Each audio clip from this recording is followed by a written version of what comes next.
السلام علیکم سامعین، 22 شعبان المعظم ہے، 15 مارچ ہے۔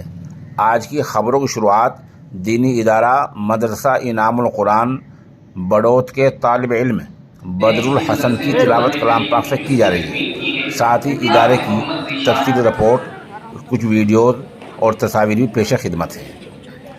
ماشاءاللہ مدرسہ انعام القرآن گول مسجد بڑوت ضلع باغپت میں ایک دعائیہ مجلس کا انعقاد ہوا ہے اور یہاں حفظ و ناظرہ کلام پاک مکمل ہونے پر ایک دعائیہ تقریب بھی منعقد ہوئی ہے۔ اسی تقریب کا آغاز بدر الحسن ابن حافظ محمد عمر فاروق کی تلاوت کلام پاک اور محمد ذیشان کی نعت پاک سے ہوا ہے۔ یہاں مولانا سعید الزماں صاحب نے نظامت کی ہے اور مفتی محمد لقمان قاسمی بھی نظامت میں شریک رہے ہیں۔ شروع میں حافظ محمد عمر فاروق بڑوتی ناظم مدرسہ ہادہ نے خطبہ استقبالیہ پیش کیا اور جملہ مہمانان کرام کا استقبال کیا۔ اس کے بعد مہمان خصوصی مفتی محمد فیور قاسمی ناظم تعلیمات مدرسہ سلیمانیہ عیدگاہ کاندھلہ نے خاص خطاب فرمایا اور اسی دوران ان 1 درجن طلباء اور طالبات کی دستار بندی فرمائی۔ اسی موقع پر مدرسہ ہادہ کے سالانہ امتحان میں نمایاں کامیابی حاصل کرنے والے جملہ طلباء کو انعامات سے بھی نوازا گیا اور ایک پاس کردہ تجویز میں ادارے کے بانی الحاج حافظ محمد یعقوب رحمۃ اللہ علیہ کی خدمات کو سراہا گیا۔ یہ وہی حافظ محمد یعقوب صاحب رحمۃ اللہ علیہ ہیں جو کاندھلے کے بڑے حضرت جی حضرت مولانا مفتی افتخار الحسن رحمۃ اللہ علیہ کے خلیفہ مجاز تھے اور مرکز نظام الدین میں تقریباً 40 برس تک قرآن کریم حفظ کی تعلیم دی ہے اور یہ ماشاءاللہ موجودہ عالمی امیر کے استاد بھی رہے ہیں۔ یہ وہی حافظ یعقوب صاحب ہیں، انہی کے یہ اولاد ہیں جنہوں نے آج یہ مدرسہ قائم کیا ہے۔ ساتھ آپ کو بتا دیں کہ یہاں مفتی فیروز کاندھلہ نے سماج میں پھیلی برائیوں پر وعظ کیا ہے۔ آخر میں ہم ان کی ایک ویڈیو پیش کریں گے۔ اس پروگرام میں علاقے کے علماء کرام تشریف لائے ہیں، ساتھ ہی مفتی محمد لقمان، قاضی عبدالواجد اشرفی، قاری جان محمد، مولانا ابوالحسن ندوی، مفتی عبدالرحیم، مولانا محمد اسرار وغیرہ کے نام قابل ذکر ہیں۔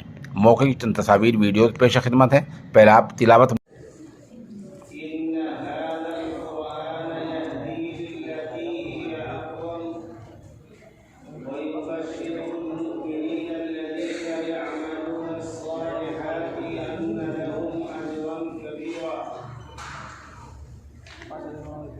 قال النبي صلى الله عليه وسلم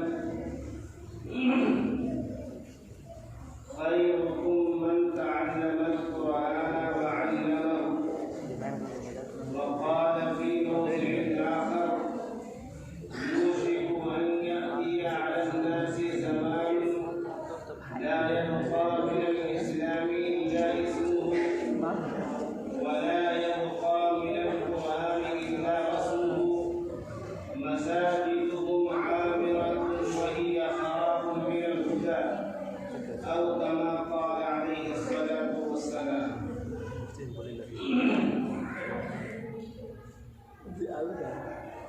اسٹیج پر رونق افروز علماء کرام و قراء اعظام اور دور دراز سے آئے ہوئے مہمانان کرام، اللہ رب الجلال نے یہ موقع ہمیں اور آپ کو میسر کیا ہے۔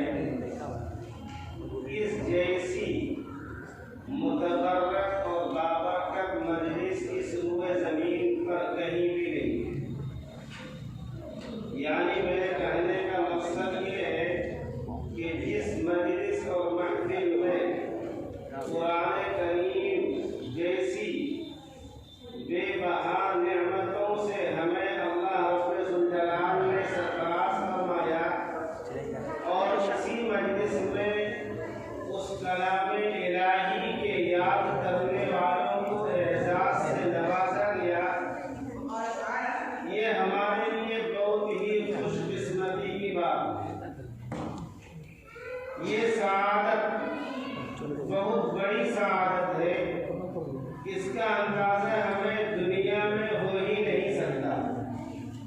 اس کا اندازہ ہمیں کل قیامت میں معلوم ہوگا جبکہ ہم اس دنیا سے چلے جائیں گے اور ایک وقت آئے گا چیزیں ہماری